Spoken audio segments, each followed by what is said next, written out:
Welcome back to the North American LCS Spring Finals. TSM, you're ready to rock. They have chosen red side, and also Cloud9 to put Ray back into the lineup. So similar to game one as far as lineups and sides are concerned. And of course, we've also chosen to bring maybe an even better analyst onto the desk. I hope they get your name right. I apologize if it's wrong. Rami Inore Shara. Close, completely wrong. Better than most. Better than most. I should have asked you during the commercial break, and I apologize. That. Better than most. Better than most. I'm okay with that. That sounds like my life. Now, of course, before we get into the game, let's check in on some of your responses to how you LCS at home or here in Vancouver. Cloud9 is receiving some energy from @OneBrightLeaf, who says, Reaper carry, please, and plenty of people here to join as well. I mean, if Hunter said he can play carries better than Ray, tanks better than Impact, can he play better than Reaper? Reaper comes back in? We'll see what happens. Of course, next up is @Amelia in Detroit, carrying on the proud tradition of cheering for TSM, where they aren't playing at the Joe Louis Arena. That means looking at viewing party? I would assume so. I would assume so. Nice. There's statues in the background. All right, and finally, everyone's favorite @LCS Pigeon found a fan who came prepared for today's game. He was back in here a second ago. I saw that pigeon sighting. He brought reinforcements this time. Inori, any thoughts on the pigeon? It's P1 Pigeon all the way. P1 Pigeon? You tweeted it was like flying over you. Yeah, I was sitting there and I would always see it like fly over. So like as I was dead, I would just watch the pigeon harass people in the stands. It was pretty good. I liked it. I'm glad you did. Well, that's going to be it for that one. Of course, this Game 3 coming up. We haven't gotten your thoughts on it yet. Talk to me about what you've seen so far and what you think is coming into Game 3. I came to this desk for the reverse sweep. Okay. And I believe in Cloud9. All right. Perfect. We'll see if it happens. We'll see if C9 can bring home Game 3. Let's send it down to the casters. Welcome back, everyone, to Game 3 of Cloud9 versus TSM. It's been a tough start for Cloud9 here, and that's a pretty gross understatement. The fastest game ever in an NALCS Finals was Game 2. And Cloud9, we're going to use the word again, time to reset once more. I think it's fair to say TSM is playing better than most. They're looking incredibly good in the first two games. Fastest win in NALCS Finals history was their Game 2 victory over C9. It's prompted another roster swap by C9. They're putting Ray back in. They figured the ban 4 carries to put a tank versus tank matchup and still lose it wasn't worth it. So they're going to swap it back again this time. And you can see, I actually don't see them in their chairs right now, so they may be a little late getting back to stage. They have a lot to recover from. After those defeats, you could see the player shots right after the game. Contracts looked a little out of sorts. He's been pretty much invisible in this series, and you can say that about pretty much everyone on C9. I mean, it's a ridiculous amount of pressure on Ray and Contracts, I think, in particular, in this game. They have to win 3 straight to have a chance in this series, and, you know, Double is talking about it on the desk. Give the C9 bot lane something that can kind of succeed on their own, that doesn't need follow-up or doesn't need a gank, doesn't need help.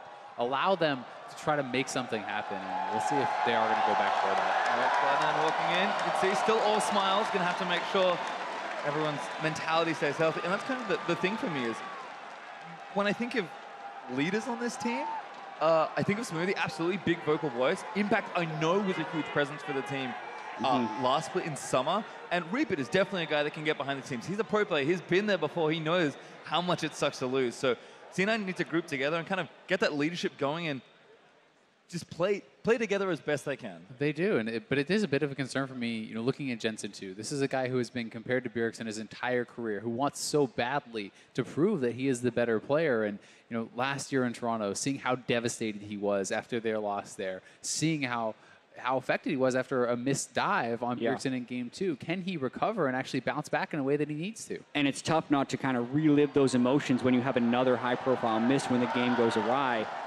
can see the crowd still cheering him back onto the stage. Plenty of C9 fans in attendance right now.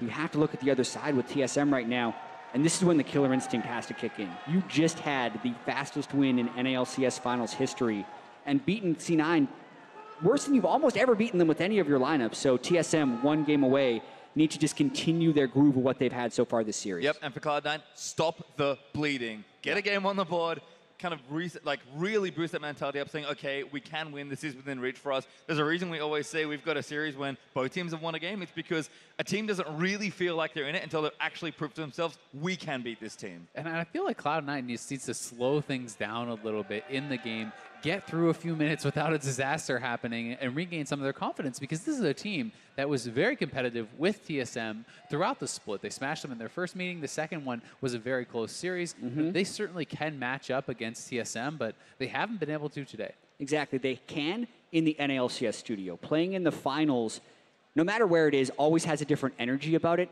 And that's when you talk about clutch players. And these are the moments that people really remember. I mean, Doublelift mentioned at the very start of the day, you can have a split worth of good plays, but people will only remember your bad plays in the final. One bad play can undo all of that. So that's what C9 kind of has to deal with. And it's not over yet. If you get a reverse sweep, no one remembers those first 2 games. It's all about the next 3 that you win. That's true. Like Jensen said, it's just all about, no one cares about second. It's just about winning. However, we are going to toss it back over the analyst desk before we get our game underway.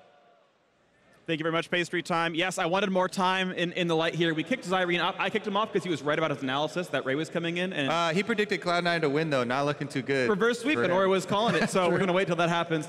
So let's talk about the fact that Ray is back in. And Nori, to start with you, I actually don't know if you played against him. I forget when he subbed in against you or not. But talk to me about what you know of Ray's impact. What do you think about him coming in here? Carry player. He has a lot of strengths in 1v1 duels, and he's definitely very skilled. He's super high rank in Challenger ladder as well. He's number 1 by a lot, yeah. Yeah, and I think Impact's more of that like tank player. He's consistent. He has like good showings, and I think if you want like to make the comeback happen, you put in Ray. You make him go for like the carry champ and just go hard. And also, Hanser's been performing really well, so I think Ray needs to kind of go hard and step it up this game and just go for like the hard win. Yeah, I mean, if you're trying to find some positives for Cloud9 in this stomp so far, Ray actually had a lot of good dodges early on. As far as laning mechanics, his laning mechanics were quite good, but he could not handle the rest of TSM. And pretty much every single member of TSM right now is absolutely crushing. I mean, up in the top side, Hanser, Bjergsen in mid lane, and even Turtle is getting 2v2 kills and absolutely going off as well. So there are a lot of things that have to go right for... There's one of them! Sign. Are you going to lend the P1 Pigeon over to Cloud9 to help out the reverse sweep? I told him to go to the Cloud9 side to bless Cloud9 players. Hopefully he can give them some good luck, and we can see this reverse sweep happen. There you go. Get the entire stadium behind you with that. Absolutely. Now, and I have another question I want to bring up to you. The thought of a player being on form for a day. Like, so far the C9 bot lane has lost pretty hard, even in matchups where maybe they're supposed to win. Do you think that Sneaky Smoothie will continue to perform badly, or can you just turn it around between a game and get back on the form you're supposed to be at? I definitely think they're really good players, and they can always make the turnaround. I believe in them. I think if they really pull it together and they go hard, they can definitely make this game happen. Okay, well, we'll see if that happens. Now, we are going to be getting into Champion Select. That will be starting in just a second here. And as it does, we will let the casters take it away. The decision will happen after Champ Select begins, and we will see what these picks and bans end up being as the Champ Select starts. So thinking about what might you see picked or banned away from these guys? I think Hanser, I think they banned 5 top laners last game. Yeah. Didn't really work out. Maybe they should try switching that to maybe mid lane, focus on mid lane bans. That'll probably help out more. We'll see what happens. Casters, take it away. Thank you very much. Here, we're going to get into Champ Select for this last one. I think it does start in the draw for Cloud9. We've heard it from multiple people on the analyst desk. Just pick yourself some safe lanes, try and slow down the game, and play to your strengths. Cloud9's early game has been not real good this season long, but their mid and late has been excellent. And another thing working against them is that TSM gets red side. That is their selection once again, and that is where they are going to be most comfortable. Yeah, it gives you a lot of opportunities to pick a power pick in the top lane as well as being able to counter pick that bottom lane. The Ivern ban, though, will block the strategy that TSM used in Game 1, where they could have the Karma and the Ivern shields to empower their top laner. But we also have to note, no Camille ban, so definitely still a possibility. Well, we'll see what TSM respond with here. Lulu answered by Karma and Lee Sin with a mix of junglers and actually top laners and carries banned out in those first 6. And Sven's Lee Sin is actually, in my opinion, his best champion. This guy is an absolute monster on Lee Sin. Yep. Already had a name for himself and then was crushing it in Worlds. Has looked very good on the Lee Sin all season long. And you also have to note, I feel like the top 4 junglers for these guys, Rengar, Graves, Lee Sin, almost in that order. Kha'Zix is, I think, a fair bit below Lee Sin as far as the tier list for these guys, even though Contracts had so many games on it in the regular season. That was before the substantial nerf, so not the best situation for Contracts to be going in for, and they'd have to pick it right here. Well, they are going to take it by the looks of things here. There's actually Syndra and Kha'Zix locked in, so I actually do like this for Jensen. Yes, there are risks with blind picking on mid lane, and Syndra does have some counter picks. Bjergsen actually going to take Ahri, so probably a matchup that's very skill oriented. But Jensen, he's just saying, I'm confident in this pick, let me play it, I can win this game. Yeah, and absolutely. absolutely no hesitation for Bjergsen with his pick. You knew coming into this, both mid laners were incredible Cinder players, and both guys needed to prepare counters for it because it wasn't necessarily going to be drawing bans with all the other priorities. So we got to see Jensen nearly getting that solo kill, then Cinder took over. Now it's Bjergsen's turn. And Cinder has actually been one of the most dominant champions for Jensen throughout the season. He was around 8-2, I do believe, on the champion. Extremely strong showings, and I think that it is something that if he can get going, he can completely take over a game. And Double have said get him back on a mage, get him something that he is looking comfortable on, and we'll see if this is going to be it. Yeah, Jensen is actually undefeated 6-0 so far on the Syndra. Well, you can see 80 carries actually getting banned out here. Lucian and Caitlyn for TSM and Cloud9 respectively. So a lot of attention towards the second half of those bottom lanes with the early support picks. This does make some sense, especially given how warped the draft's kind of become with these early mid lane picks. But again, C9 saying give our players champions we're comfortable on. TSM are just reacting here. Yeah, this to me is TSM still taking the best available AD and then waiting for the counter pick in the top lane. We'll see what happens for this second ban. TSM running down the clock for it. Kennen taken away from, I assume, Ray, but of course can be flexed somewhere else if Sneaky has had practice in the bottom lane with it. And C9, if the trend holds, maybe look to continue taking down bot laners, but Shen instead taken out from Hauntzer. One thing that is available that Ray has been known to play is the J4. Definitely something that can be very strong. It's actually pretty popular in top lane lately. I've seen it in a number of regions with actually a W max, more of a tanky style. That can work out pretty well. I believe But Ray Wheel is available again, so they better have something ready. Well, there's the Camille for Hauntzer. Going to save Turtle's pick for last there. Ray was doing a lot of that as well with the W max, so should have experience there. Yeah, lately I've seen the Renekton picked against it, but you've got to think that C9 would have been ready for that, especially when they throw the Caitlyn ban in there and then ban a tank away. So interesting how TSM here just saying Camille into whatever you got, Ray, after only banning the Kennen. Top lane Fizz may be the answer. Renekton can match up with Camille pretty well early, but you do eventually get outscaled. This is going to be a nice choice here for Ray. Well, Cloud9 looking in that Fizz, and now with one more to go to round out their comp, do need a bot laner for themselves. So we'll see exactly what happens here. And going to take something away here from Turtle, who's also waiting on his pick. And one of the benefits of the top lane Fizz is since he's so mobile with Playful Trickster, a lot of people end up taking Ignite on that pick. And when you're in the melee versus melee matchup like that, it does limit a lot of the options that the other top laner can have against you, because if you're winning all of those, it's very difficult for the other guy to farm. And even just for the early ganks, it can set up dives, it can make things like that pulled off very easily. And it also is pretty threatening to AD carries with lower mobility, such as the Jinx. If that does get locked in, I'm not sure that we will actually see it. But if you don't have a dash, Fizz really can prey on those AD carries. Oh my god. I mean, five effective bot lane bans here by Cloud9 with Ezreal being taken away. I mean, I think Turtle's having some fun. He's going to play Varus as a champion. He's got a lot of experience on. And if we do look towards that top lane matchup, Inori mentioned it on the desk, Ray, the kind of player that can take over a game and carry, and this is a carry-style champion. Hauntzer, though, back on that Camille. He has only lost 2 games this season on that champion, so going to be a tough one, certainly. But if Ray can do it, that's exactly what Cloud9 need to get momentum and back into the series. And I would say the first couple levels for Fizz are often somewhere where he really can struggle. Lee Sin is someone who can affect lanes extremely early. I do favor Lee Sin in those early ganks over the Kha'Zix. If you can't get isolation, Lee Sin is generally more powerful. Yeah, and if this game is to reset a little bit, in both games 1 and 2, it was the junglers who gave up first blood on invade. So I'm wondering if that kind of subdues the aggression of them early on in the game, since they have been punished, and lets these lanes play out a little bit more evenly.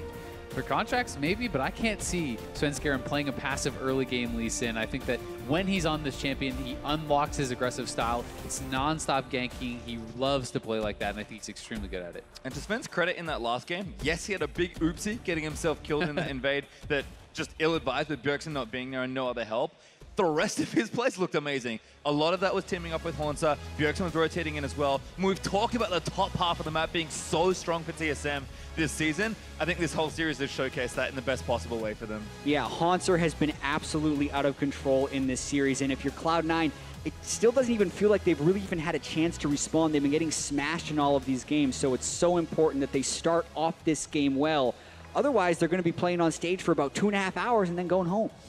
Feels bad, certainly there. As you can see, the trophy the teams are playing for, TSM are 1 game away from securing yet another NALCS Championship. It would make it 2 in a row. Cloud9 going to try and stop that from happening, and it does start here in our 3rd game. It also means Biofrost, the Canadian, would have won all of the NALCS all of the in Canadian Canada. titles. Yep. Sorry, Total won his 3rd place match. They're not quite the same, but they do not lose often in Canada, was my fun fact. I know, huge sample size to work from, so we'll see how that one plays out here, but C9 also have a Canadian. Yesterday, the team with more Canadians won. We'll see if that holds up here for TSM. It's looking like it so far, and I think the question really on everyone's mind is, how is the top lane going to look? Haunter has been an absolute monster in the first 2 games, and Array needs to show that he can deal with this guy for them to have much of a chance at all in the series. Yeah, and you wonder how much jungle attention Haunter's going to be calling for. That has been a change this year. He was occasionally the carry back in the summer split when they had Doublelift and Bjergsen, but he has often been the carry this year for TSM and getting many more resources from the rest of the team.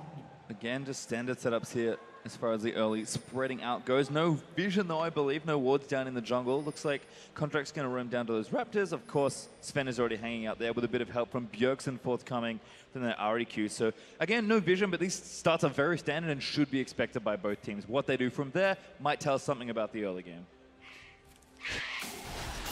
They could, as Jensen's going to be helping him out on this leash. And I am excited to see if Contracts plays more passively. You know, does he have the confidence to stay aggressive, to try to invade on Svenskeren and take him out in an isolated duel, try to catch him out, or if he's kind of just scared off from the first couple games and has to sit back and just farm it out.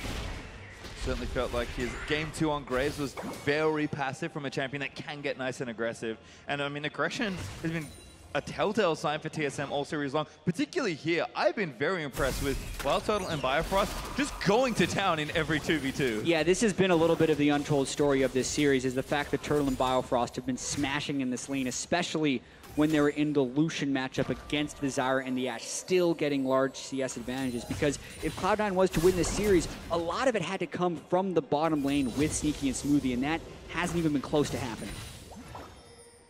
Well, it looks like Contracts on the left-hand side. Looks like junglers right now are just moving through their camp. We'll check in with the mid lane, though. Bjergsen just hitting level 2. Jensen on the Syndra does have that mid lane already pushing up, and certainly expecting what is a very fun matchup to watch and should showcase a lot of the skill of these players. Syndra almost always has priority in mid lane, particularly early on, so Bjerg going to have to kind of weather a little bit of a storm, and we'll see if Jensen can go off on a signature pick for him as well. Contracts up to the top side pretty early, and that wave from Haunter is going to push towards Ray. So that does mean he could be somewhat susceptible, but Contracts not going to be heading up there. Yeah, this is technically a very dangerous moment for Haunter because he doesn't know where Contracts would be, and based on normal jungle pass from the Kazakhs, could have been up there. So that ward, even though he got completely safe with it, could have been super risky. If Contracts does blue buff, waits in that brush, that could have been a dead Haunter. Instead, they're just trading farm back and forth, nice and even at this stage of the top lane. Like you said, Fizz does need to kind of get through some of the early levels. Haunter, bit of an early advantage right now. And looks like Svenskeren's going to try the first thing over the neutral line. Finds Contracts, he's going to get this Scuttle Crab and take it down. And wards for both these teams here, but that belongs to Svenskeren. Yeah, and as soon as Camille goes missing, Contracts has no business there anymore. He has to back off because the top lane is pushing in, and Bio going to get chunked pretty low. Remember, this is 2 supports with Ignite, so they can look for those all-in kills. Yeah, good chase. These guys have been no strangers to using summoner spells. They also just saw both junglers fairly recently on the top side, so that gives them about a 20-second window to go aggressive. Although Contracts making a rush down to the bottom lane. Gonna barely get spotted by the ward. Just barely didn't expire. Yeah, and looks like Turtle and Biofrost instantly back away. Contracts now knows what's up. He's gonna leave the area. If he was really paying attention, you can see as the wards time out. So if he was actually watching, he could have waited in that bush and come right back. But this means Svenskeren free to go topside. I've seen this movie already. Oh, Ray nice dodging another Q, but now Svenskeren gonna flash it for a Q-land. First blood belongs to Svenskeren. And even though you bring the Ignite for better trading, you also don't have the flash when you're getting ganked like that. And just the patience there from Svenskeren and Haunter getting into melee range before the hook shot, getting that first kill on a Ray. That is huge for giving Haunter an edge in that wave. Bjergsen taking damage from Jensen. Stun lands in. Jensen going to try and take it down, but Bjergsen knows he's safe-ish. Q's away, runs for it. Jensen, no mana left, so not a whole lot left for him to do. Yeah, I mean, it's tough for Fizz in those early levels. You don't have the flash as the additional escape. He already used the Playful Trickster. Really nice sidestep, and he needs to sidestep the Q to have any chance. I think even if he did, he still would have got ran down, but not able to get away. And Svenskeren's comfort on that champion right there. making sure he got the slow from his E before trying to land that Q just makes it even more difficult for Ray to sidestep. Look at the investment in the early game, though, for Ray. The double Dark Seal, he needs to make something happen, and he knows that he can't afford to fall so far behind like he did in Game 1 against Haunter. But, you know, that's on Contracts, too. He's not up there helping him. He's not up there defending his top laner, as Svenskeren has been doing so frequently. Actually getting some assistance in the jungle here. Smoothie going to help out Contracts. He really has just been power farming. Now going to go back and spend that early burst of gold. Sven, though, has already ganked, has finished up that first jungle item, and got a long sword with that first blood money. Yeah, I mean, the fact that Contracts is just now basing, is down a couple CS, not that that's completely indicative of how much you farm, and wasn't even involved in that gank. Svenskeren has just done more of everything. Yeah, and Lee Sin is his most comfortable champion, already level 6. An opportunity to try and take even more control of the game. This is the killer instinct and where it needs to come in for TSM. Game time-wise, they've only played for 48 minutes in the first 2. They have a chance to make this the fastest finals in history. And with the level 6 on both Camille and Lee Sin, you can go straight back up top. With the ultimatum, that sets you up so easily for a kick into a Q, and that's a free kill if you land it. Contracts is here, though. Looks like damage in there for Ray. Actually already used the ultimate, but Contracts moving in. Haunter gets all the way away with a hook shot. Svenskeren and Bjergsen there to save him. Great escape from Haunter. Yeah, it does get out. Well played, and Sven is here. They didn't know where the jungler was, so can't really try to chase. Yeah, Haunter might even return back to that lane without shopping thanks to the honey fruit so he can catch that wave. Nice attempt for C9, but they come up empty. Yeah, Sven is hanging around mid lane, maybe trying to kick Jensen into a charm. Or go for Contracts. There's a couple of things here. The common play would be the mid lane dive, but if he sees a level 5 Kha'Zix, he could go for it. Calls the play off. Ari's nice and mobile, though. Great synergy there from TSM, lining up in that jungle, getting a pick if they can see something happen. Trades on the bottom and continuing, though, a sneaky low, but Smoothie chasing in and getting damage down onto Wild Turtle. Summoner still all up, though. Oh, no, now they're down. Ignite onto Turtle. Sneaking and move forward and trying at the first flash. Good shield there. Moves him away with a bit of extra movement speed. Smoothie low, but still playing aggressive, and Ray, again, more attention to that top lane. Yeah, Sven actually ward jumped behind the turret to try and get in attention there, so Ray getting away with full health was actually a pretty slippery escape. And see, deciding not to actually flash to try to finish off a kill there, takes the small advantage, but now Turtle has a flash. This is what he needs. There's a kill. Cloud9 on the board. And that may help to get Contracts some confidence back. Something going right for the C9 jungler. I think that's his first kill of the series.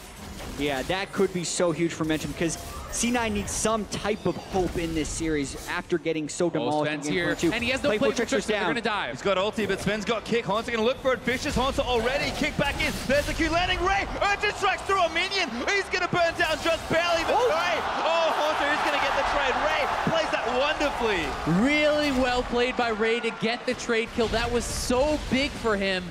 And the investment in the early AP does pay off somewhat. He also gets a couple stacks there from the kill because he had already died, and then he picks up those stacks afterwards. 2 really big moments there for C9, especially up top with Ray when he doesn't need the jungle assistance to get him back into that game. Really does unlock Contracts to go make some plays since he knows where Svenskeren was, knows that he's low, and you can already see the counter jungler coming in. And there's the ulti, not quite enough for a solo kill.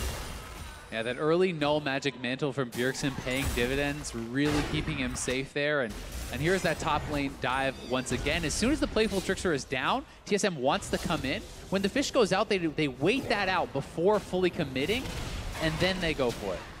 Well, you can see the turret swaps over to Svenskeren as he goes in, which is what they wanted, but because they could not burst him out, you'd almost want them to wait another second there so that Haunter could have comboed while the Dragon's Rage had Ray knocked up. Yeah, as soon as he would have been out of that knock-up from the fish, but they were worried, I think, about jungle assistance coming in or something like that. And Ray is able to make an outplay and get something going for himself for the first time in this series. Trade kills exactly what Ray needs here. Just a bit of extra gold, and again, confidence building for Cloud9's important. Even Jensen missing that all-in, landing a stun, and just comboing Bjergsen, saying, I have control of this lane. These are all little things that will start to build up in this game. Another thing to really track in this top lane matchup is because they're both Trinity Force users and they spike so incredibly hard when they do get that, it's the race to the Trinity Force. If one player gets the advantage and can complete that item before the other, they get complete lane dominance. Bottom lane's been a little quieter. We did see an all-in previously, but Early lifesteal there for Turtle and some safe items for Sneaky. Should Oh, be not Snuck spotted. around the ward. that plays a little safer. Good invade here from Contracts and Ray. Maybe trying to catch up the mid lane. I see some pings. Contracts are going to check this jungle. Sees nothing there, but does get some vision down instead. A bit of time wasted right there. There wasn't much option to dive. Svenskeren and Bjergsen coming down, and the teleport. Bot. We'll see if they can respond in time. TSM trying something, Spangin to line it all up. Smoothie the first target, but a good ult from Sneaky as the TP is going to follow him from Cloud9. Off from Turtle is great. There's a Lulu knockup, but Svenskeren already takes down Sneaky. Haunter goes invulnerable, but doesn't quite lock enough down as Ray gets the counter kill. Bjergsen, Whimsy Dub's going to have to run away with the Q. Stone's going to miss it, but Ray dives back in onto Bjergsen. Shields from Karma moving in, but Jensen punches the Bifrost. Doesn't kill him though, and now Contract, the next one to file into the play. TSM pull out, it's just a trade. Yeah, they do trade kills there. A lot of summoners blown on both sides. C9 holds on to the play. Much closer early game right here as C9 is able to hit back a little bit when TSM goes for those big plays. Yeah, this is a full commitment. Nice setup from TSM initially. Sneaky does a good job to chunk out the bot lane a little bit, but that ult from Turtle was so big. Yeah, also getting the knock-up twice there for Svenskeren, preventing him from getting a very clean combo off, and then Haunter took way too much turret aggro. The idea for TSM was to kind of just lock him down with the ultimatum and the turtle ult and kill all three very quickly, but when they don't do that, they have to turn tail and run. So they didn't overcommit necessarily because they were able to pull away, but they don't get what they wanted with that play. And although Jensen did get a couple summoners out, the exhaust and that heal from his flash forward, he will be vulnerable for some time, especially to Svenskeren if he comes to gank with Bjergsen. Feels like twice now Jensen's just been a little too soon to pull the trigger on that ultimate. I think in a different game, Jensen probably calculates a little bit better and makes sure he secures those kills. Still good to see Cloud9 playing proactively. TSM though, answer on the top side, take away that blue buff. We saw it steal earlier, a number of minutes ago, where Jensen got Bjergsen's blue buff. So again, these teams just trading back and forth, and well, what, 12 minutes into this game, and this is definitely the closest game of this series. And it's been a theme throughout the series to focus Jensen by taking away those blue buffs. In game one against the Casio, they were able to do it on the Ivern multiple times, even on the first clear, taking away that blue, and they're trying to keep Jensen down through these little moves. Yeah, and so much of the way C9 has played throughout the regular split has been with Jensen taking a lot of resources and really dominating that mid lane and making the game come through him. He has the highest percentage of CS for his team post 15 minutes after he can transition that lead. So if TSM is able to shut him down early, they take away a lot of C9's setup for teamfights late game. Well, looks like we're still waiting for those first major items to come out here. Jensen and Contracts though, roaming down to that bottom side of the map, maybe looking at a pretty soon to spawn blue buff here, or maybe they're looking at the dive. Summoners are missing for TSM bot lane, and they're going to go straight in. We'll see if they can pull it off. No, okay. Turtle and Bifrost sneaking away. Jensen's like, hey, don't you get out? Cleanses off a little late. Jensen misfiring there. Yeah, I do not like the delay there from Cloud9 because they had the numbers advantage and they were sitting on the control ward for about a second before they decided to pull the trigger. It seemed to me like they wanted to pull off the play initially, realized they're losing mid lane turret, and then tried to force something so they get the worst of both worlds, and they're going to lose that mid lane turret. Bjergsen actually doesn't quite get stunned, and now they're going to go back in. Great kick. They're Smoothie going to get taken down. TSM making it look real. Bjergsen flushes out of the way. Contract going to move in, but going to try and take it down. Svenskeren looking for the big play. Grabs a double kill, does go down, but such heroic maneuvers. Svenskeren is going off in this game. 4-1-1 involved in everything. Ray trying to all in top side. Oh, does get the knock up there on the fish. Haunter can't leap away in time, but we'll be okay. Haunter holds his ground, doesn't burn the ultimate. So close again for Jensen, though. The slightest bit of health left on Bjergsen. That's 3 times he's barely not gotten a kill, which is really slowing him down and stopping him from snowballing. Yeah, and a fairly lazy collapse by C9 right there. They just meandered in as their turret was falling and didn't find a good mark for them. Oh, so that was a mistake. The passive was fully charged from Haunter, and he just jumped. Oh no, Bjergsen might go down as well. Smoothie's caught him. Ignites down C9, picking up steam. This is just what C9 need. They're back in the game, and they're getting some confidence off these big kills. TSM plays through their solo laners, so when both their solo laners go down, they lose a ton of pressure right here. Haunter going in, comical almost. He just walked straight into a Fizz auto attack, hoping he'd land the hook shot stun and make a huge play. Doesn't land the hook shot stun, gets killed. And then Bjergsen trying to recall early so he doesn't lose too much damage on his turret, ends up getting punished. So back-to-back mistakes there by TSM solo laners. starts to feel like Haunter playing a little bit fast and loose because he's dominated these last couple of games. He's so used to being able to win, and now, with that kill given over to Ray, he gets the first Triforce. He has 6 stacks on each of his Darkseals, and he's at a super strong point. C9, their first post 15-minute gold lead of this series. Watching this one more time, Haunter, great dodge by Ray right there, but then you just have to pull away right here. The biggest thing is that the passive is already charged. That means the W does so much extra damage. It would have been fine to go back in had that passive not already been applied, but it was, and then Bjergsen gets caught with a lazy recall.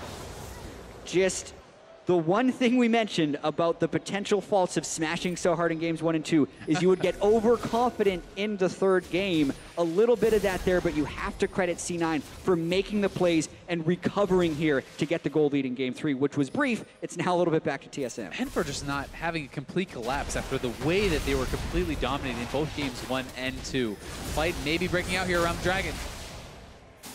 Flashed away, but the Drake does go to TSM. Bjergsen's done, TP in from Cloud9. Ray fishing for an ulti, doesn't land it. Prince Garen able to dodge away. Drake over to TSM. They'll get the first one of this particular game, but you can see the teams starting to play a bit more aggressively now, and those first items have come up. Trinity Force is available. We can see Haunter working towards his, and Alfred Bjergsen has a Gunblade, which is kind of an adaptation for these Ahri builds. We've seen it on LeBlanc. Makes sense that Ahri's a kind of champion that can use it as well. Yeah, we actually saw Huhi run this build earlier in the playoffs and completely dominated that game once he did get going. The assassination potential was quite huge, but we have to track. Haunter did not blow TP for that Dragon. Ray did, and flashes down for Jensen. TSM can look to make plays. Yeah, well, right now they're trying to crash that huge minion wave into the turn. There's not much C9 can do about it, but it's turning into a little bit of a split push game. We kind of have our first competitive game in this series. Well, turret's going to go down. TSM up 2-1 in structures, but C9 trying to trade pretty quickly. Sneaky and Smoothie with contracts to their left, pushing down on that bottom tier 2.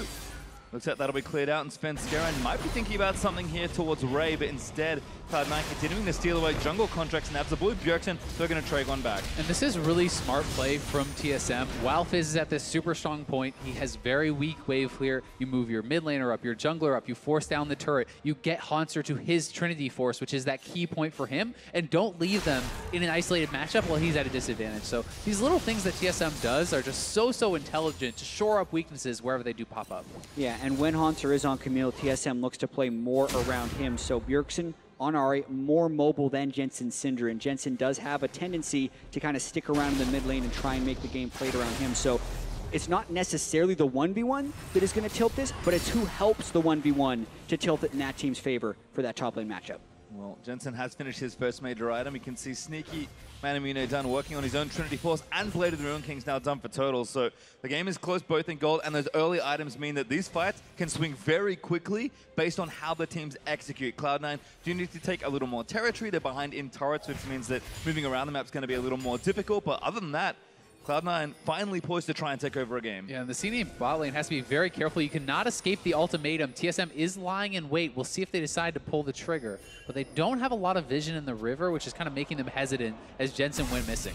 Yeah, TSM does not want to make that bold play when they know they're in an even game. So this is also where C9 is going to be a little bit more comfortable. We mentioned how their early games in their first 50 minutes throughout the regular season, they actually averaged a minor goal deficit, and they were so good in the mid and late game in these even or slight deficits games that they were still the second best team during the regular season. So look for them to start making some plays in the team fight phase as this game keeps progressing forward. Well, it looks like Cloud9 trying to kind of siege down top there. Got 3 moving towards that lane, but TSM happy to converge there as well and try and get a pick started if they can find it. Like you mentioned, Vision does need to be re-established here, and Bjergsen and Jensen will need to be around mid lane to try and push that down. But 1v1 top lane going to start again. Ray already landed the fish, but the ultimatum. Oh, it failed his E over the wall. And the E's going to make sure he gets out. Ray, bit of a misstep there, but kind of taking over in the 1v1, at least in that short exchange. Well, and honestly, Haunter misplayed that a little bit. What you want to do is, once you're already fished, you want to try to use the ultimatum to try to immune that knockup, time that out so the fish is proccing as you go up, and you can come down and try to avoid that little stage of being CC'd. Again at it, Ray diving pretty far forward. They're able to dodge out with Playful Trickster. Haunter left, clearing the minions instead with his Tiamat. And again, just a world of difference for Cloud9, the confidence you're seeing. And when you have a carry top laner like Ray, who does have, a little bit more energy behind his play, does not have advantages, and is on this type of champion, Ray might be the thing that really unlocks the rest of the map for C9, because look, able to take top turret now and equalize the objective. Yeah, and there's also a high chance that this game is decided by who can get deep wards first. And when you have Ray able to push Hanser back to his turret, that does give some freedom for C9 to try and make some vision plays elsewhere, since with both of those carry split pushers, a lot of collapsing happens, and vision is what makes those plays work. And you can tell just how important they see the vision as it's actually a 6-stack Darksteel being sold for a pink ward there from Ray. So really high priority placed on that vision. It's a smart play, something you do see in professional play all the time. Yeah, Darksteel has a tremendous sellback value. Also, only one of them is good for the stacking. The unique Dread passive is the unique on it, so he still gets the little bit of extra AP. It's 33 AP for that very low investment early on in the game. Well, Bjergsen clearing out a wave and fading back toward this left side. TSM continuing to try and get stuff done on the top half. Haunter and Ray again continuing to be down that bottom side. Split pushing. And Jensen and get to the mid lane for now, but plenty of wave clear to play with. Stun, he's going to land. Might look for an all-in. Smoothie's here to help him out. Oh, he's waiting on the ulti. But he's going to move it back in. Ulti not enough as Bjergsen dashes back in towards the rest of TSM. Is here now. Spenskeren kicks Smoothie back in. Good ult from Turtle, but Smoothie flashes out of the way. Ray's here too. Now Speng going to move in. Actually goes down to Sneaky. Ray going to take one down to the back line. Oh, he can get more. Cloud9 still going in. Ult not enough for Turtle, but TSM solo now. Such a turnaround right there by Cloud9. Spenskeren doesn't get the right angle on the kick, and none of the CC can be chained. Then Contracts and Ray come in with the flank because Ray was there before Hanser. And now the turret's going to go down in the mid lane. Cloud9 going to get the turret advantage and break open the outer ring.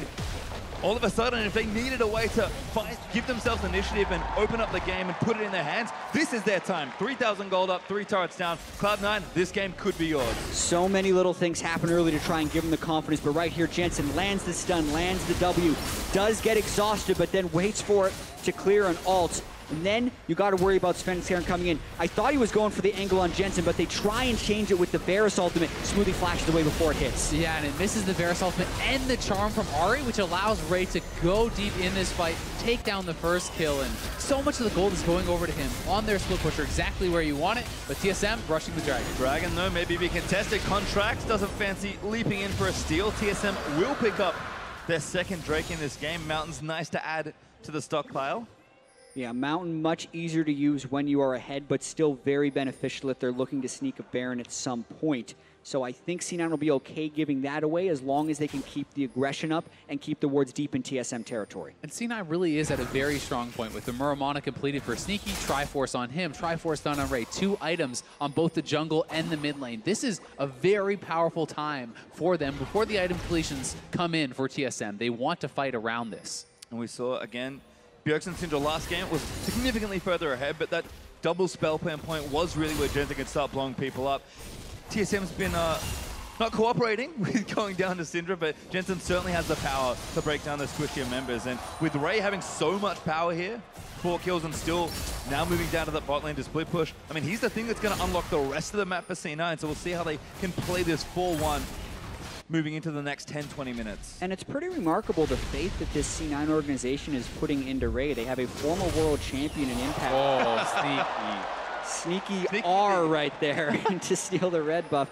But they have this former world champion in Impact on the bench, and they pull Ray back into it on an elimination game in the finals. He's only played 1/3 of their games during the regular season. Now, though, he is getting collapsed upon. Both solo laners looking for a 2v1, but Ray playing it very safe. Yep, looks like he might have had some vision. I think Bjergsen got spotted walking by the river, so Ray Houdini's his way out of that situation. And now Bjergsen's going to show himself soon. Ray going to walk back in after hiding in that brush. Firefrost floating up that Baron. TSM know that they are moving into a much longer game now. And Ray is at such a strong point that you kind of have to make the assumption that if Hanser is moving aggressively towards you at any time, someone else is probably there. Mm-hmm. TSM. An early warning system, so to speak. Yep. Why is he running at me? Uh-oh. Seems like a bad time. Well, Cloud9 may be moving out now again. Lots of open space for these two teams to play with. TSM, I think, looking for a pick more than anything else. They tried it with the Spenskeren kick, but couldn't chain the CC onto Smoothie. But if Carry in particular gets caught out, that's a struggle here. But for TSM, they're going to have to do it without Haunter getting there at least immediately. Or a jungler. I mean, if anyone goes down at this point in the game, both teams can rush this Baron down quite quickly. Kha'Zix is excellent at taking down those objectives, and top laners are going to be trying to force out the TP from the other one or get an advantage in a side lane, try to extend their resources a little bit further. Yeah, and you can see the momentum in this game is definitely in the favor of C9, which is miraculous after how badly they lost games 1 and 2. The mental fortitude to come back and have a lead in this game. But even with that, it's still just a 2,500 gold lead. Any fight goes a little bit in the wrong, and TSM would be able to get the gold lead and most likely the Baron. So very slim margins that C9 have to execute on here. And at least right now, it feels like C9 can enact that game plan, which is something they couldn't really do in the last 2 games. This battle for vision, they have not seen Jensen yet. Jackson again does get a double slow. Shields out there onto the jungler, making sure he stays safe. C9 is really emphasizing the vision around this Baron area, especially with Syndra. It's incredibly strong. With that Syndra and Kha'Zix combo, if you can control the area, force someone to come close, you hit one stun, they are going to go down. Ray backing up again. Actually going to go back in now that he sees where Svenskeren was. Not a whole lot of vision in that blue side jungle for TSM, but Ray playing this really smart. I'm sure this is something he's well practiced on as far as quick pushing goes. And C9, again, enacting their comp very safely, very steadily. Yeah, and TSM is just kind of waiting for the right opportunity where Bjergsen could land a charm or Svenskeren can get a nice kickback, because they are very much just looking for the pick here and hoping that they can reestablish a little bit of vision to make that happen. Getting these control wards out of the river is actually pretty critical. It really is. I mean, that's what C9 has been fighting for these last couple minutes, is that Baron vision. And now C9 cedes control of the Baron area. TSM walks in, clears out their vision, adds a whole new layer of wards that you now have to reset and wipe out. Ray also going back in. Finish his Sunfire Cape now. Flash up from Turtles. Not going to connect on Sneaky. That is pretty scary. Now your AD carry is down a flash and an ultimate. Nothing was expended. Not even an E from Sneaky to sidestep it. Yeah, now the fear of a teleport flank is even larger, because if Ray just gets close to Turtle, there's nothing he can really do to escape it. So the vision battle TSM was fighting, they have to play even more conservatively to try to get that back. Bjergsen looking for a pick here, though. Not going to spot anyone from C9 moving. And now Biofrost in trouble as he's trying to clear wards out of their red side jungle. C9 again moving in, clear out the vision around that Baron area, and the dance does continue. Bjergsen busy clearing out this mid wave, and that is one of those pivotal things. You need to make sure this wave is pushed back, and so you will see the ebb and flow around the area. Even just the scuttle being there for TSM is going to buy them some time, because that gives them the confidence to know C9 has not entered the pit through any normal circumstances. Sneaky instead, they're going to start a push towards the top lane, and C9 going to try and get all these lanes going. Ray continuing to heavily shove that bottom lane here, and we haven't seen the 1v1 yet. Haunter might be making a play for it. It's actually a 1v1 right now. Sven not here, and Ray going to turn it around. I wonder if he feels unsafe. It's because Bjergsen's coming. Well, it's a really long play. Bjergsen would have to run down, and Ray understands that if Haunter's ever running towards him, he's going to back away, and he doesn't actually take that much damage from Haunter, so it does stop him from being able to push in, but really TSM gets nothing out of it. Yeah, I mean, it's very smart play from Ray. He knows that no one on his team can actually get there very quickly, so he shows the respect. They trade red steals. Yeah.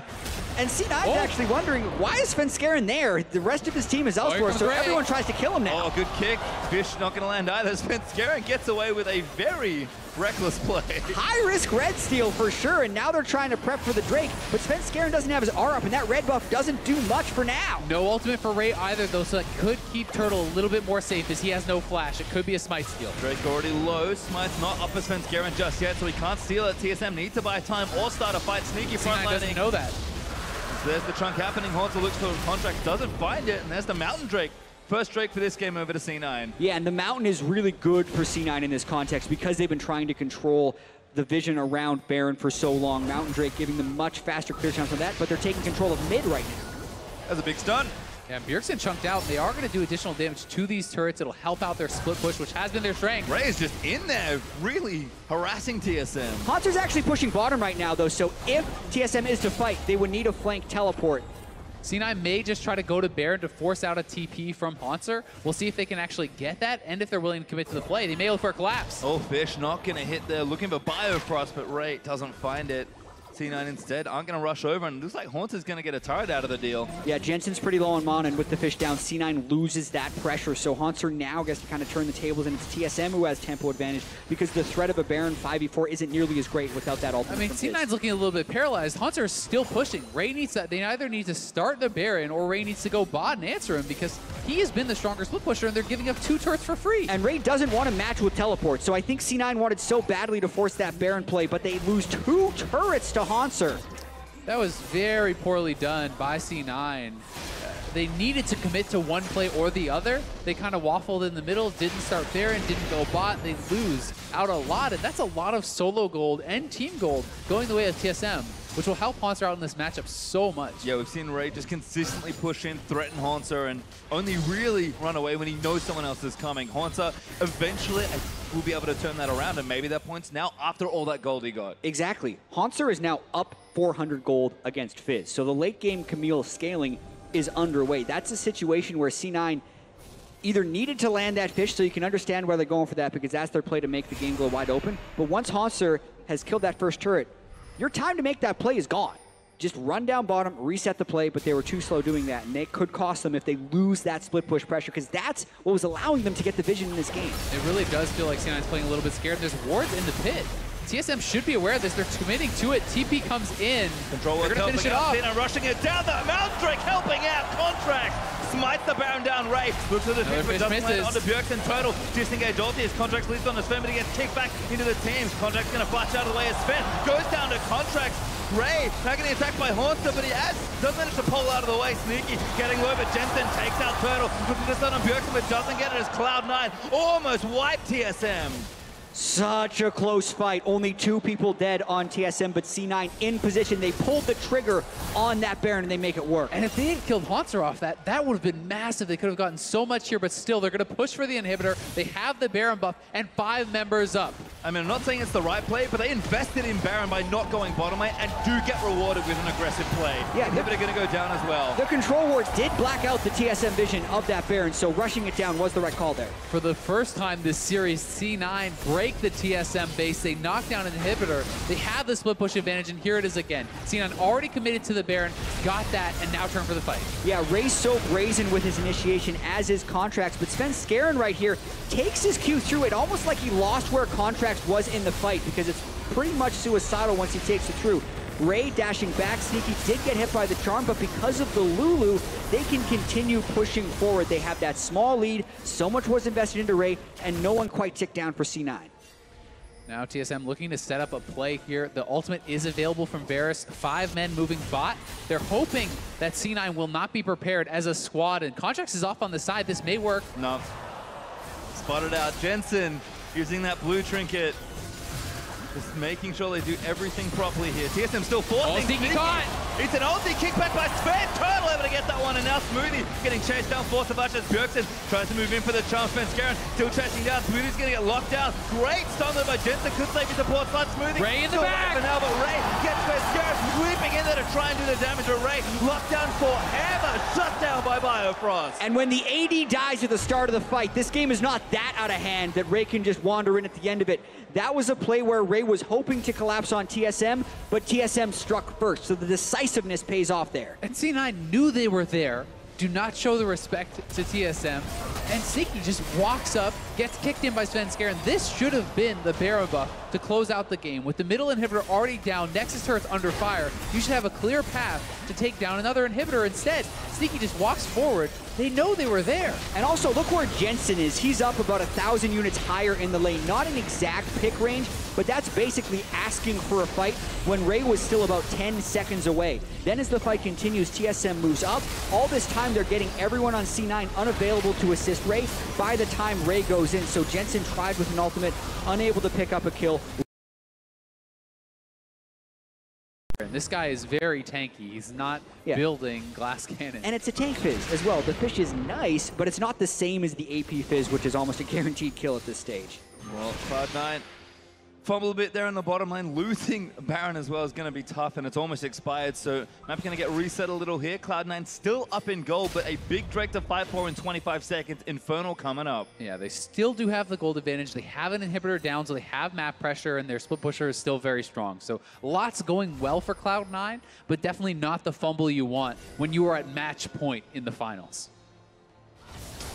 Looks like still trying to find those picks. Bjergsen, though, pretty slippery on the Ahri. Has a Zhonya's now as well, so including the early Negatron cloak, has been very hard for Jensen to pin down. Yeah, look at the priorities here right now, though. C9 pinging the top turrets and the control in the Baron jungle of TSM, essentially saying they don't care about this Inferno Drake because they didn't have vision in that area and don't want to face check, opting to get priority in another area, trying to essentially end the game off of these Baron push, which they still have on contracts for a few seconds.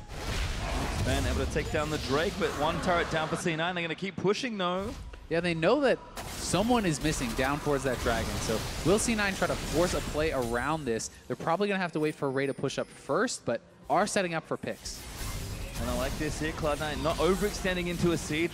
Already got someone clipped by Wild Turtle's ultimate. There's a lot of single target pick style CC for TSM, so C9 sticking together, actually going to play down towards Ray, despite the fact that he has his TP, and just bounce between these lanes. And these next couple purchases are going to be very important here for the top laners, the junglers. Once they grab their GA, that is a big power point too for these end game fights. Contracts is close. Ray is building likely towards his. When Cloud9 gets that double GA up on their divers, they may look to try to force them. Yeah, and we kind of have these bruiser front lines as well as they go for a fight. Also looks for it. Ray maybe caught out first, but again, very tanky with the build that he's gone. C9 defend well and continue the siege on this tier 2. Yeah, 3 pairs of Ninja Tabi onto TSM, 2 pairs onto C9. When the last Whispers come in from the carries as well, that will be a big turning point because there's almost acting as tanks right now. Oh, that was sick from Ray. Dodges the ultimate of Haunter with playful tricks. The Haunter a little too early. Yeah, and he actually gets the cooldown out of Haunter, so that does fizzle it. That is completely gone. I don't know if that's enough for C9 to want to pull the trigger, but they are pushing aggressively to at least try to get this tier 2. Yeah, Haunter's moved away to clear some super minions. He would have teleport and is incredibly mobile, but these are the small windows where C9 is trying to get damage in on this turret without getting initiated on. And Ray feels like almost just frustrating Haunter at this point, tying him up. Bjergsen gets stunned. Oh, Jensen cleanses out, but there's a knock-up in Sven. Scared, gonna kick him away as Haunter leaps in to try and take him down, but Haunter whips it up after the fish. He's gonna go down, I think, as Contract barely leaps out of the way. And now Sneaky just firing away. Bjergsen does take out Ray finally, so it's a 1-for-1 trade, but TSM put everything and couldn't get the kill. Jensen is trying to bite off more than he can chew. He wants these kills so badly. Very lucky he did not go down, or that would have been a complete collapse for C9 in the fight. Oh, he gets thrown! Placement! Darren takes down Jensen and TSM defend. Jensen continues to push forward in these situations, and he has still been pressing harder and harder. Nearly gets killed one time. If that wasn't enough, goes back again, and Bjergsen pulls the trigger on that flash charm, punishing Jensen. And Jensen, he gets a stun, so he wants a kill, but the whole team is there. Gets kicked in, really quick redemption, and ultimates coming out from Smoothie. Barely saves him. Look at Haunter, just barely missed that. Jensen did barely stay alive thanks to Smoothie's redemption right there, and this was a 1-for-1 because Ray tried to move in and act as a tank. In Jensen's defense here, if C9 is trying to make plays, Ray is always off in another lane, and no one else on that C9 team is able to get a pick. So if there's going to be someone who's forward to make a pick, it is Jensen. It just kind of increases the pressure and burden of execution on him in this matchup because when he gets picked, the team loses. The Baron's up. TSM looks like they want to go straight to it. Already starting it up here. Sneaky is in mid lane, and Haunter is in between him and the team. Ray is in base. They haven't watered the pit though, so Cena knows this is happening. Sneaky, they're going to get caught. Haunter might have actually found the AD carry. Sets a trap, and Sneaky takes the bait. 5v4 going to start for TSM as now Ray getting stunned up by the hook shot. Ulti there from Wild Turtle, and the CC just comes flying in. GA down. That's his GA. He's going to die again. Smoothie tried to flash over to Tips out of the way. Urchin Strike's not enough. Gunblade plus the tether as the heal though coming up from Lulu with the ultimate Ray. Charm back in though. Bjergsen gets the kill. Almost certainly Baron for TSM, and that pick may be what does it. If they get this Baron, it's a stone's throw away from closing out the series. So smart by Haunter to wait in that brush right there and goes for just the right target. Contracts is still going to want to try, but he can't get past Haunter, who would just 1v1 duel him. Redemption going to reset as well, give TSM a bit of extra health to play with. Contract's almost going to die solo here for Haunter. I think Contracts is going to die solo. Camille just can't do enough here. Baron is going to go over to TSM. Jensen can't be the hero. Doesn't steal it. Sven smites it away, and now Jensen's maybe caught out. That Baron was down to 113 health, so definitely an effort. The speed of the Lulu, but the teleport. Jensen now going to get caught down. Great stun from Haunter. Ultimatum's going to steal that one. Blown up by Haunter. TSM back to form. Jensen, he wanted to try to steal the Baron. Felt like he had to do something. Giving up another kill here. Haunter was always laying in wait. Sneaky, no chance to get away. And Smoothie is too far away from his teammate. Ray doesn't come to the field. No one to help out the AD carry. And There's that late flash from Smoothie. And Jensen had just respawned from the base after getting charmed up in the top lane. So all of that started with some over-aggression by C9 in the top lane and TSM's ability to punish it. With Jensen down for 30 seconds, C9 needs to be careful. One more pick could end the game. Contracts gonna get aggressed on TSM, take a turret, fish lands onto Sven, but it's not quite enough, and TSM might actually try and end the game. 44-27 is the time they're trying to beat for the fastest finals ever, and they're looking to try and maybe do it. Yeah, C9 needs to give up at least this first inhibitor. They will do so. Jensen should be up for the defense on the next one, and that is where C9 will have to try to make their stand and stay in this series. Yeah, but this is a push where TSM could secure yet another championship and their place at MSI. So TSM easily taking this turret, already have the mid lane inhibitor down. Will they play this slow? Looks like they're backing off. Yep, just one inhib seems like enough for TSM. Huge minion wave pushing down the bottom side, and Elder Dragon up in 30 seconds. TSM playing it slower. Yeah, they're trying to get vision around the Elder here. TSM pings over onto that Elder. They want to make sure they can close this out. They want that international tournament berth, the redemption for Worlds, to get back to MSI and prove their strength. The last time TSM was MSI was 2015. That did not end well for them. They had Wild Turtle and Bjergsen in that tournament. They want to go back. The redemption that C9 is hoping for is the NA Championship, making up for Toronto. He failed to jump over the wall. He's got a GA, the blast goes not enough to tether, almost reaching him through the wall of Smoothie there to defend. Haunter whimsied up, there's a stun out onto Sven. Here goes Ray. Dives back in, Sven trying to zip out of the way, but he's not quite mobile enough. Sneaky over the wall, as Sneaky gets kicked into Contracts. Ray still chasing it down, but Wild Turtle lands the ultimate onto the Fizz. He's so tanky and disruptive as Haunter finally rejoins the fight. Good start to go by Jensen, looks for Haunter, does get the GA. But Contracts is so incredibly low. Bjergsen over the wall. Looks to make a play. They're going to protect their jungler. They need to around this objective.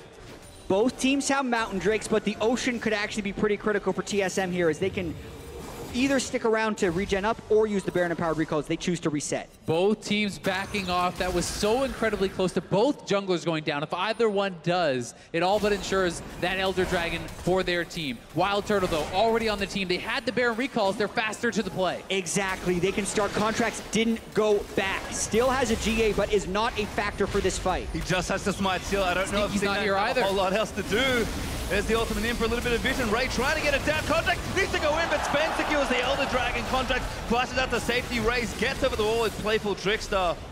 Elder Dragon now for TSM. Contracts with the very early smite there. Svenskeren, cool under pressure, nails the smite on the Elder Dragon. That's a triple buff Elder Dragon here. And those are the types of plays for TSM where you're willing to get into a smite fight, because if you get it, you're putting yourself in a great position to win the spring split, and if you don't, it's just the one Mountain Drake that will be being enhanced by the Elemental Drakes there. So TSM with the triple Elemental Drake and Elder looking for inhibitor number 2. We're going to start in the bottom lane here. See if they can't get a siege going. Sneaky pot shots where he can, but Sven just sped up forward by the Karma. We do have to remember the win that C9 got was the GA off of Haunter. It will make him more hesitant to dive deep, and Svenskeren does not have a GA either. Contracts does have his active. Fairly low amount of magic resist from Haunter as well. So on to Jensen! But Jensen finds him there. Smoothie's got to protect him as best he can. Haunter, they're all going to dive in. They do protect him, but Bjergsen does kill Jensen on the other side. Contract, the credit there for Haunter is Bjergsen. Sneaky's doing so much damage here. Going to reset it for TSM. Wild Turtle finds a huge ultimate to lock them down. Contract, GA is going to go down. Ray still trying to be disruptive, but TSM just want to fight with the Elder Dragon. Contract is looking to go down here, and Sven tries to leap away, but Sven finds it, gets the shutdown, but it cost him his life. 3 for 2, and it looks like TSM is going to have to back away. They wanted so badly to fight with that Elder Drake, but it makes them push too far, too fast. The ultimatum there from Haunter, trading out his life. They get the kill on a Jensen, but Smoothie was able to keep him alive for long enough for it to not be a disaster. And with that, C9 should have actually lived through this Elder Dragon. Here's the engage again. Flash and Cleanse do nothing for you when you're locked in like this. But look who is so much faster to the play. That's 4 members of C9 when about 2.5 are approaching for TSM. So while Haunter did see the pick, it was a little bit of a reach. This kick threw everyone onto Sneaky. Watch Sneaky's flash. If that Q hits, the game probably ends right there, as he would certainly have gone down. They would not have been able to have continued the fight. Key miss from Svenskeren. And even then, Sneaky able to get the last hit onto Svenskeren, who was flying in to try and make a huge play. Actually, the first death for Contracts, who has been having a very good game for himself, bouncing back. The rookie of the split jungler here in his first finals. Incredible amounts of pressure. And so much of this game as well has been decided off of tempo. Who can control the waves? When C9 actually lost the tempo was when they allowed Haunter to pick up 2 turrets down on the bottom side. Right now, after all those dives happened, C9 does have the minion waves pushing and have created a little bit of control around the Baron area. You look at the gold, it's still pretty close. All of those plays TSM made were based around one pressure advantage they gained about 5 minutes prior and kept expanding that advantage. Now that C9 has won a fight, they have an opportunity to get some of that control back. Well, now that we've gone past 45 minutes, TSM's hopes for breaking the record of fastest finals ever is over, but they can still sweep and win themselves a second championship. Yeah, I think they'll settle for that if they can do it, but C9 fighting back the first close game of the series. If they could win this, it can get them so much momentum going forward. And look, the obvious pressure point's about to start. Baron is up in 30 seconds. Elder Dragon's going to take a long time to respawn with that 10-minute timer. So, I mean, gold pretty even. Itemization, everyone's stocked up. We're going to have one big fight around the Baron, and if it goes horribly wrong for one team, the game's probably going to end. Yeah, and as far as initiation tools, it's going to be relatively difficult for C9. Ray can land the Shark, but that requires generally a flank, and Jensen is the main initiator, but also one of the main priorities that TSM want to jump on. So TSM have the initiation from the Varus, the Ahri, the Lee, or the Camille. They have far more tools right here. They definitely do, and I wouldn't be surprised if C9 want to play it a little bit slow, try to contest this Baron, but if you could get the death cap on Jensen before the final fight, as that 6th item, it's so important to be able to try to combo someone down, but TSM looking to force before he can do that. Yep, looks like Baron is going to be started by TSM. TP in from Ray. Already in, Ray off to the side, decent position. Bjergsen jumped out. Good ulti there. Ray actually going to go into Wild Turtle. Kick back there, but Jensen might be safe from that. Ray still tying them up, gets Lulu ulti and gets a 4-man knock up at the GA. Finally popped in, they need to peel off for Haunter, and Sneaky does manage to get the kill. Svenskeren now going to blast that open, it's in there, Cloud9. 2 kills for nothing, GA popped. If they can kill Svenskeren off again, they can take the Baron. This will be a 5 for 3. He goes down. Sneaky able to get the kill. C9 straight to Baron. Completely disagree with that TSM Baron call. They kind of let C9 get the flank on them. Now C9 trying 5v3 for the Baron. Oh, the big There's the Zonies in for Bjergsen going to try and turn it back around. C9, look at it happen. There's Ray taking out Bjergsen. Turtle, he's going to go down here as well. That could be the game. They could go right up mid. 4 down for TSM. C9 is going to try to run it down. We'll see if they can do it. With the Baron buff, they need to catch the minion wave. It's actually in the top side. Biofrost trying to get rid of it. He doesn't have enough wave crew. That's 3 cannon minions in the wave. He doesn't have any friends. He's got no one left but himself to try and defend from the rest of Cloud9. There's one. Inhibitor going to fall on the top side here as well. Wave is massive. TSM actually did get the Baron, but C9 have the numbers advantage right here. Going for the win. Looking for it now. Jensen doesn't quite get Bifrost, but there's one turret going down. C9 going to work on the second. The Haunter up in 3 seconds, but the Nexus will be exposed. Too late. Now ready to go. Nexus is there. Haunter's alive. Save the game. Looks for Sneaky, but the Nexus goes down. We have a series. C9 right back in it. They win the fight around Baron.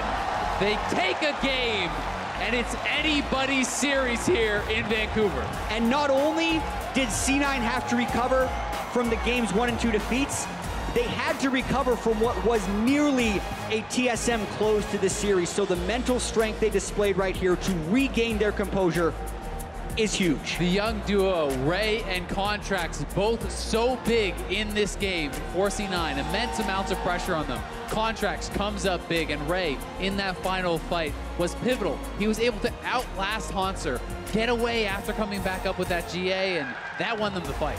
Yeah, and even thinking back to very early on in this game, Contracts getting that early kill, what was pretty much his first kill of the series, did seem to give him that new sense of confidence. So the Contracts we saw in the semifinals made his first game appearance in the finals. I have to continue to credit Ray there as well. His team was consistently playing up as 4 members towards that Baron side. He had basically no visions, pushing on his own, and created so many openings for Cloud9. Yeah, I also do have to say at the very end of that game, we talked about all the tools TSM had. Not a good Baron call, just 5-manning it right there after it had actually gotten scouted out by the Scrying Ward. Especially when you don't have GA on your top laner, right? That is one of the biggest things in that fight. Ray comes back up after the death, and Haunter does not. Well, now for an in-depth look at that comeback game from Cloud9, let's send it back over to the analyst desk. Thank you very much, Pace, for your time. And what a comeback win, not only in the series, but even in the game. It started slipping away. Cloud9 do get themselves a game win here. We're going to game 4. And it felt like so much went better here. The lanes actually held up much better, and the actual mid-game coordination now with actual goal to play with have kept up as well. There are definitely still a lot of problems, though, as far as the 4-1 execution, a lot of the picks, initiation. I mean, this game got scrappy, and this was a game that was up against about as close as Cloud9 can come to losing this series, yet they fought back. So it does inspire a lot more, confidence, especially with Honor back here on the desk predicting their reverse sweep. They've started it off. Yeah, I believe in the Pigeon, so I believe in Cloud9. I want to see the comeback. I want to see a Game 5. And I'm happy to see Cloud9 do well. I think that game was a lot better. Ray showed his strengths on the carry champion. I think he got like a 1v1 kill as well. Yeah. He's playing really good in the team as a whole. Yeah, right here. Yeah, this is the 1v2. Oh, this was the gank. I think he should have held it either, but... Yeah, so he gets killed, unfortunately. But he comes back. Here's the 1v1. Beautifully played by Ray. Waits for the E, and boom. Ugh. Yeah. Yeah, you can criticize Hanser, but he died at like 500 HP. Like, I wouldn't have thought he was dead to a single W. Certainly was, though. That's the thing. There's a little surprise factor there with the Fizz in W. There, W, Sheen proc. Like, it's a lot. Yeah, that was like 230 damage just from the magic damage that popped up, which is insane. And then he's able to get an earlier Trinity Force.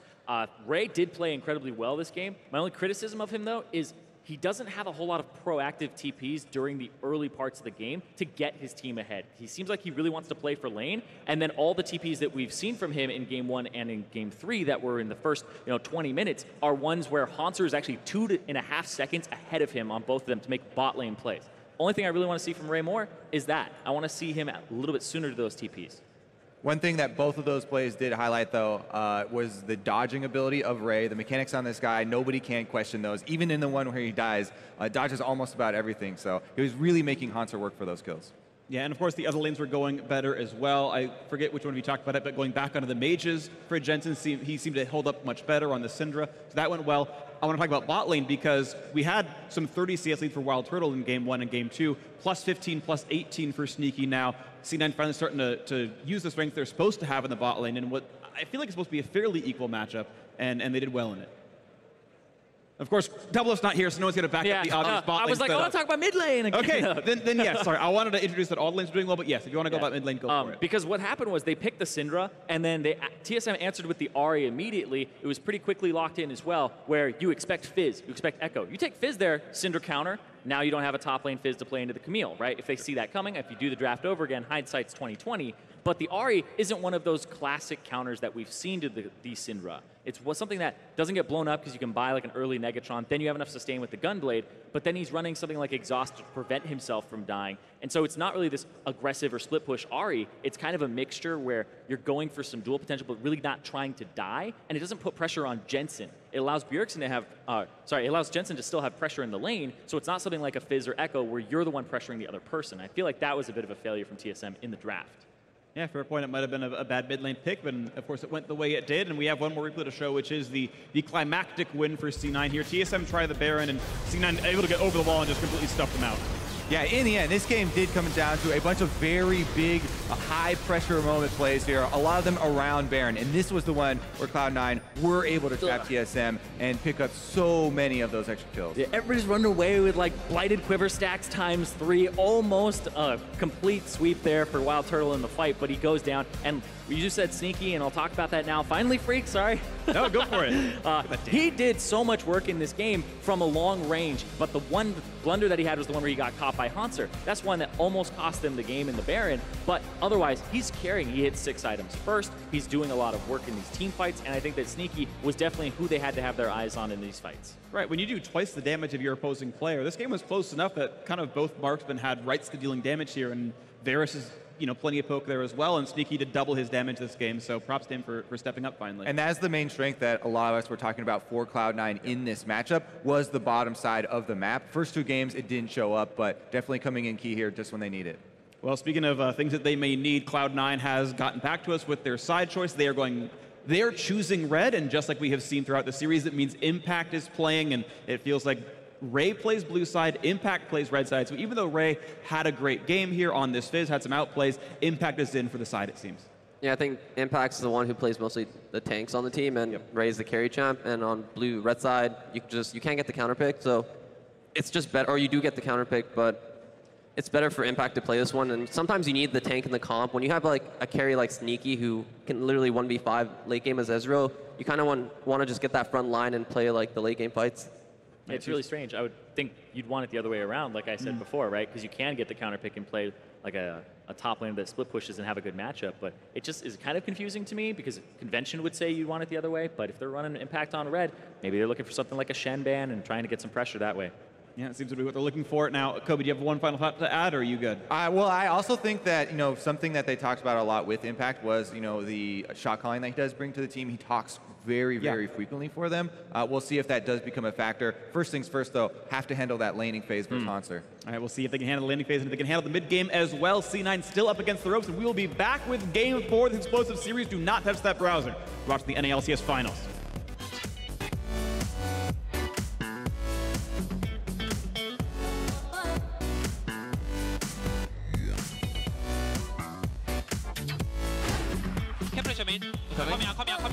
Fight mid. Oh, careful, listen here. Listen here. You can fight. He's flanking us. You can fight. I'm okay. I'm on the way. I'm fine. Kill these in. He's polymorphed. Nice. We can fight. Watch Camille on the side.